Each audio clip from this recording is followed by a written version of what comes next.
day can really get ahead of you. Take today. I was all excited about my new business cards with my new human name, and now I'm running from a murderer who's hiding behind a conjured persona. I was going to spend my evening playing around a fifth-dimensional ticket to ride the Zero Day, but now it looks like I'll be hiding at the Royal Sask Museum till we can figure out how to deal with this week's bad guy. Slow down, you two. Not everyone here is an immortal sprite or a... What are you again, GD? I am a revenant, thank you for asking. I was once a human like you, back in the 1930s. GD, we don't have time for your unlife story right now, or your death story. Of course, Miss Threadripper. Why are we heading to the museum again? What's going to shield us from this guy? It isn't one thing in particular that will help us. The magician is tracking our psychic energy, or rather, your psychic energy, Miss Iffy. Think of your mind as a television set he can dial into. The museum is a warehouse of all the televisions, all of them set to their own channels. Dinosaur bones, old artifacts, signed treaties. If we're lucky, your signal will be drowned out. I must warn you, though, with your newly awakened talent, you may see things, visions from the past, and so on. You may find some of them a bit overwhelming. Sounds like a regular Tuesday to me. Wait here. I'm going to call Valentine and tell him to meet us. Whoa. Hang in there, Iffy. Valentine's bringing a charm with him that should block some of the more insistent visions. So he's bringing me magic sunglasses? No, nothing like that. It's the desiccated eyelid of a cherub set within a bar of transparent ground sapphire. You place it over your eyes. You are describing magic sunglasses. Huh. So I am. Good afternoon. Welcome to the Royal Sask Museum. Is your friend okay? Are you asking about the woman who's having trouble standing, or the tall man in the trench coat who smells like green apple schnapps and week-old ground beef? I was talking about your friend who looks like she's about to pass out, but oh my god. We'll be fine. Okay. Well, don't forget to visit our gift shop. We have car deodorizers shaped like dinosaurs. Just a thought. Good thought. There's something on the second floor. I can see it. Through the ceiling. You are perceiving Grandfather Rock. It is the strongest source of magic in the building. Let's not get too close. Okay? I am afraid that is where we're headed. We will likely be invisible to your tracker, candles in the heart of a bonfire. Up the stairs now. GD, can you take Iffy's arm? Of course, Miss Iffy. Don't worry, we've got you. Okay, here we are. That's a rock? It looks like a person made of light. It is said that Grandfather Rock was once a man who became a stone to act as a bridge between humans and the Creator. Even now, people come to seek his guidance. Don't worry, Miss Iffy, he will protect us. I hope so. I'm going to pass out if Valentine doesn't get here soon. Speak my name and I shall appear. Valentine! That was actually quick. Did you bring the magic the charm? Yeah.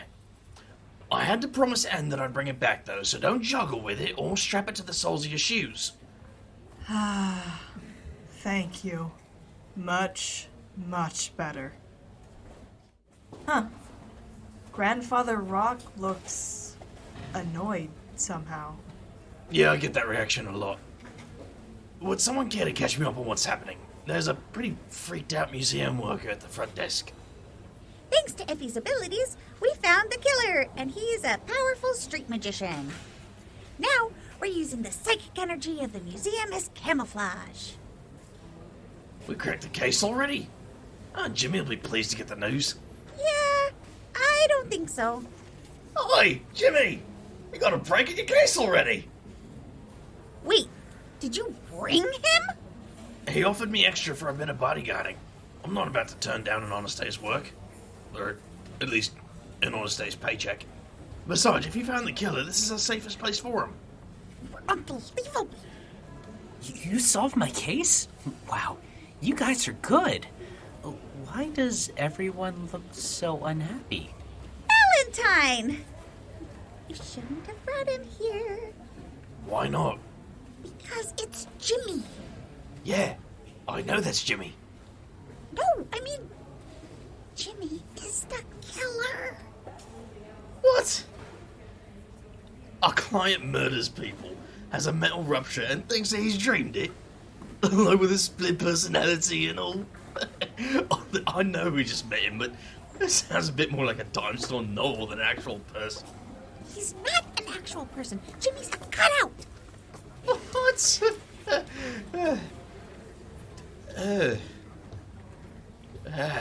Chanel's.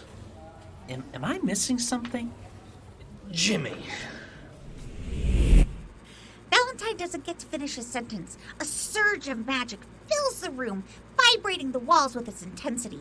Iffy shrieks and curls into a ball. Oh, the building begins to groan as the walls shift and crack. Jimmy! Stop it! Stop what? What in the hell is going on? This is not an attack, Mr. Valentine. Grandfather Rock is defending the museum. Unfortunately, we may not survive its means of defense. The wall behind us smashes apart. A giant skull of a Tyrannosaurus breaks through, swinging back and forth on its long neck. Smaller skeletons pour through the hole in the wall. GD reflexively kicks at one of the skeletons, sending it scattering along the floor. The bones quiver and reassemble themselves in a matter of seconds. Run! GD scoops up Iffy with one arm and sprints off further into the First Nations gallery. Valentine pushes Jimmy after them. Come on! What is happening? What's happening is we're all gonna die if we don't get out of here. The exits are blocked. I suggest we make whatever stand we can. Alright. GD, you beat back the little ones as best you can. Thread, try and weaken whatever spell Grandfather Rock is using to turn Jurassic Park against us. Jimmy, stand behind us and try not to die. I'm gonna gin up a ritual real quick to see if I can deanimate these bones. Iffy, I'm gonna need your help. There's something inside you. Inside your head. And so did Jimmy. He's not ready to hear that yet. No, I mean you. There's a creature anchored to your mind. How is it in there? That's a story for another time. Short version, something like a satanic Jiminy Cricket tried to trick me once. It didn't go well for her. It's going to kill you, Valentine. No, these skeletons are gonna kill me. And the rest of us, if you don't help. Can you help? What do you need? They're coming! Another wave of skeletons pours around the corner, making a line for us. Behind them, the T-Rex slithers along, its huge shape squeezed into the confines of the hallway. My laptop is open, running a program to probe the weaknesses of Grandfather Rock's magic, but it's like scratching at a stone wall with a needle. The first skeleton leaps at GD, and then another, and another. His limbs send bone fragments flying, but it's not going to be enough. They're going to get through and overwhelm us. Then a wave of something sweeps over us, a kind of smothering silence that sucks every last ounce of magic out of the room. My laptop goes dead, and my innards tie themselves into knots. The skeletons drop to the ground, heaps of bones once more. Smoke descends from the ceiling, filling up every inch of the room. Dark figures move within it. One of the figures emerges from the haze, crouching down to inspect GD. Satisfied, she straightens up and calls out to someone.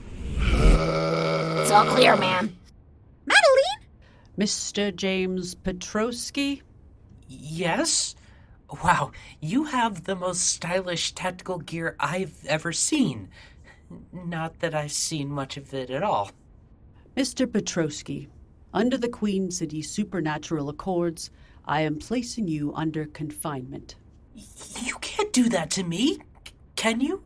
Valentine, can she? Don't look at me, mate. I'm not the boss here. That's Madeline, the queen of the City Hall Goblins. She has authority over all the supernaturals in our city. But I'm not supernatural. I'm just a guy. Take him. You can't... You'll be hearing from my lawyer about... That's my... Ow! I can kiss my bodyguard bonus goodbye. A revenant, a tech pixie, and 2 street magicians walk into a museum. I feel like there's a joke in there somewhere, and once again, I am not laughing. One of those idiotic human jokes you're all so fond of. It isn't what you think. Really? What is it that I think? Do I think that you and your friends put a cutout in the same room as the most venerated magical being in my jurisdiction? I guess it's kind of what you think. I have half a mind to let Grandfather Rock reanimate the T-Rex and feed you to it. Cutting off the ley line and dampening Grandfather's magic was a grave insult. Restoring those will take seconds, but it will take me years to regain his trust. And I am happy to lay that particular screw-up at your feet. I'm sorry, Madeline. It wasn't a complete fiasco.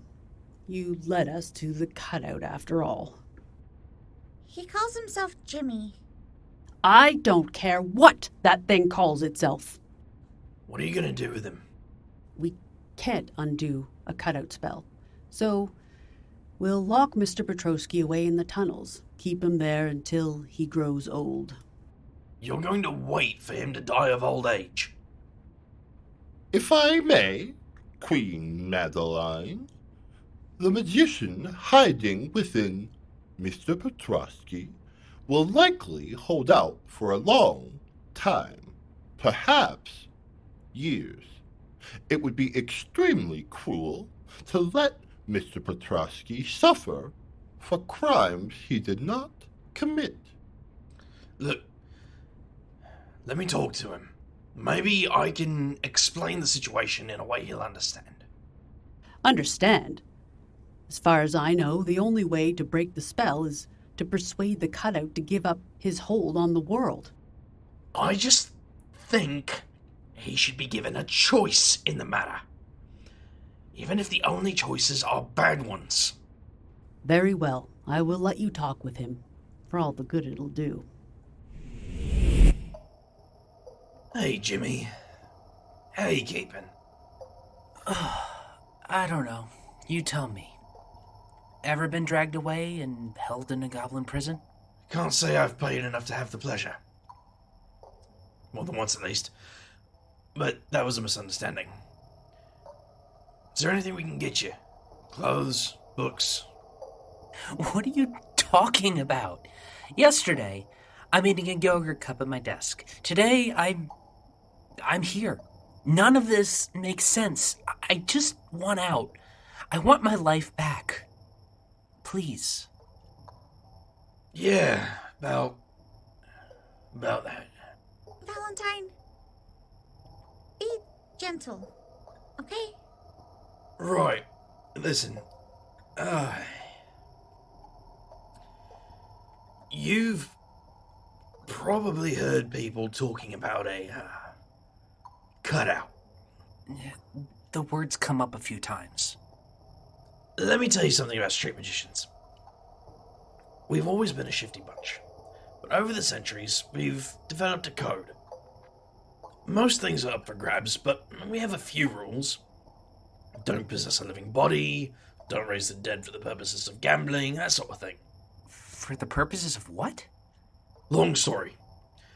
Friendly advice, don't play dice in a graveyard with street magicians under a full moon. Valentine, tell him the truth. Alright. There's one hard and fast rule among our kind. Sometimes, when you have to hide from your enemies, you can create something called a cutout.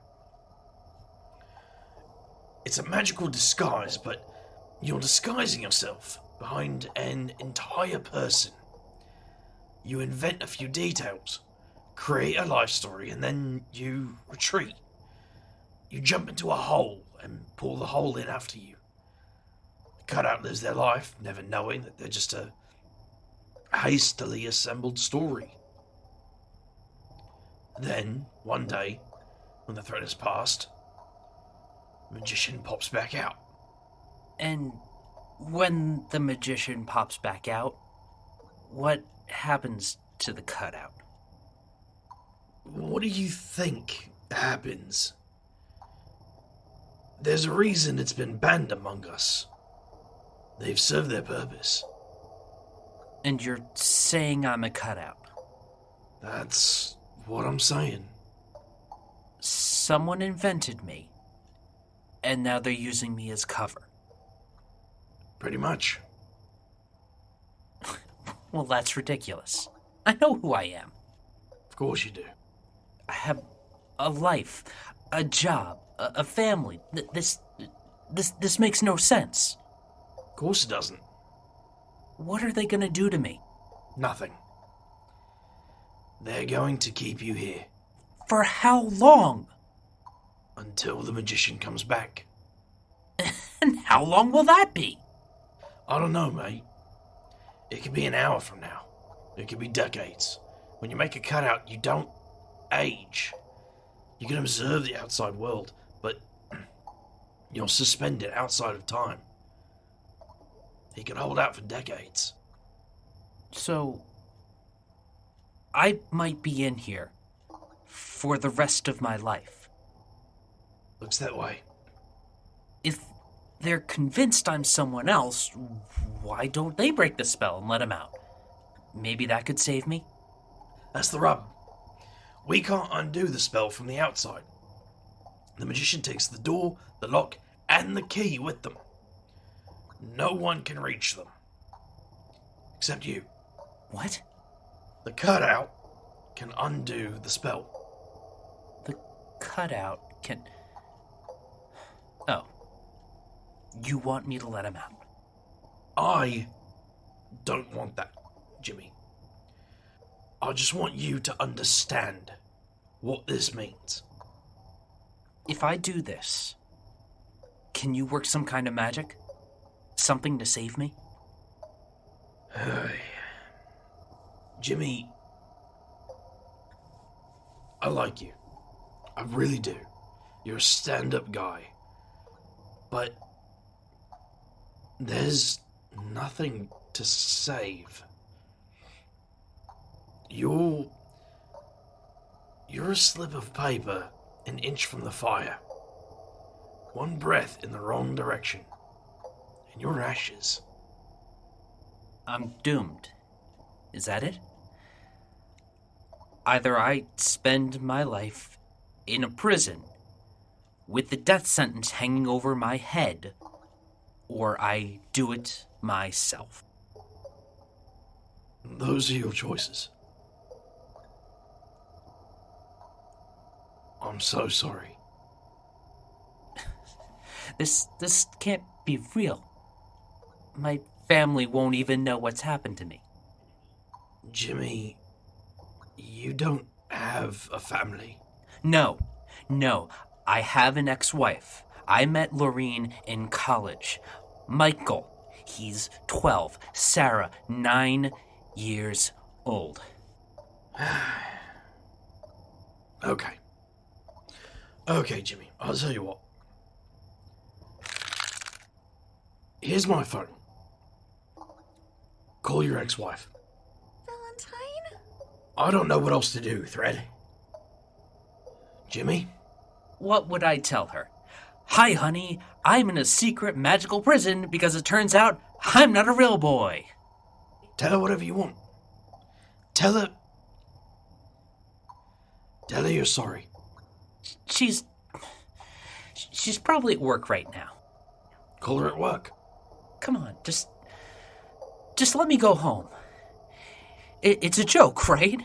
You're joking with me. It's a prank. I get it. I didn't pay enough. Let me go. Jimmy, call your ex-wife. Just leave a message. Hell, send her a text. You do that. This is all a mistake and you can walk out. Okay, it's just... I don't... It's okay. I don't remember her number. I know you don't. I don't know it. I'm sorry, Jimmy. I don't know. I don't know. I don't know.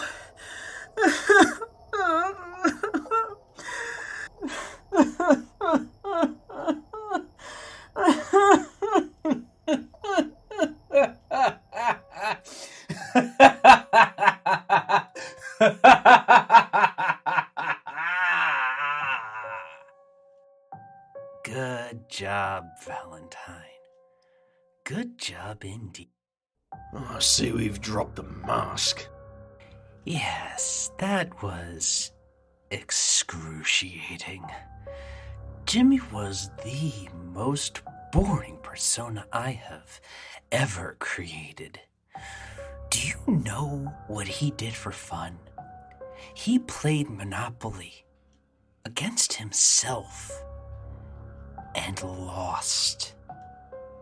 You can't make this stuff up. It's over now.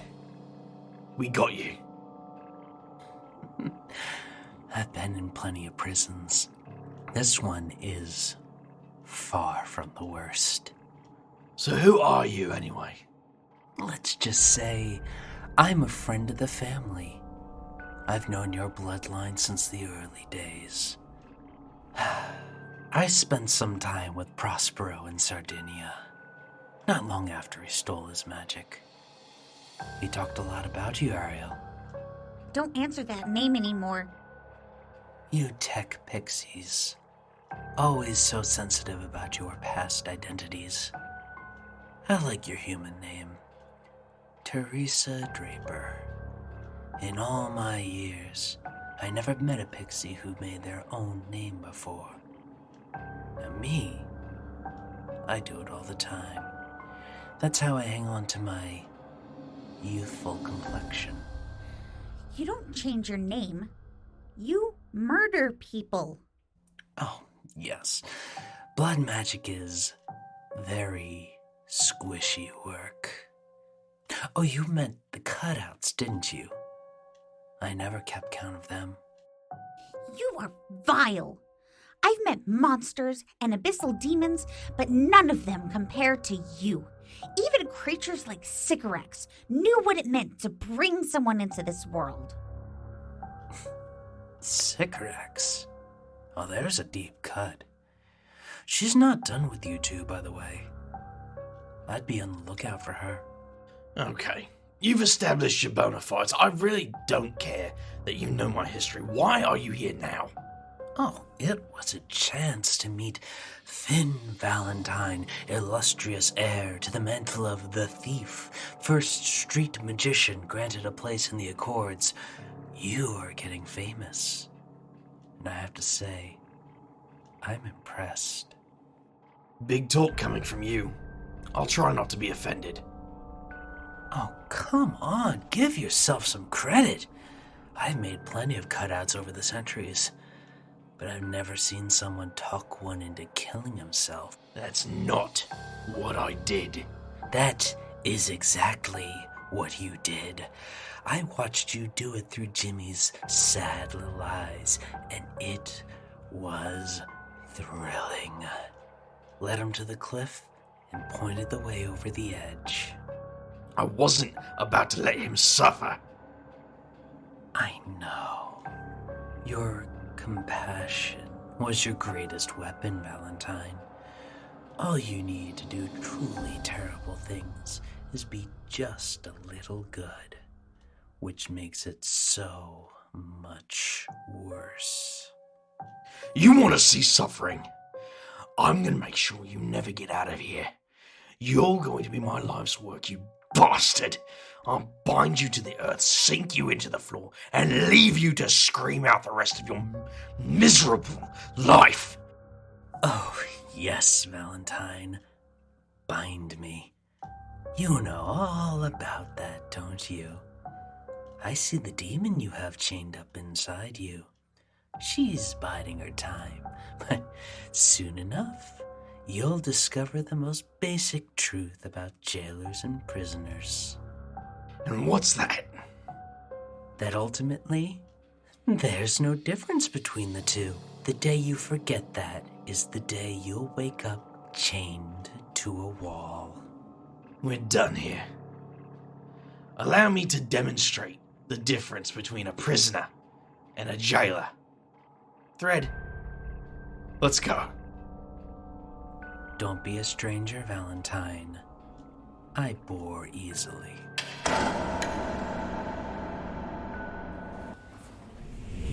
Welcome to the Royal Sask Museum. Thank you.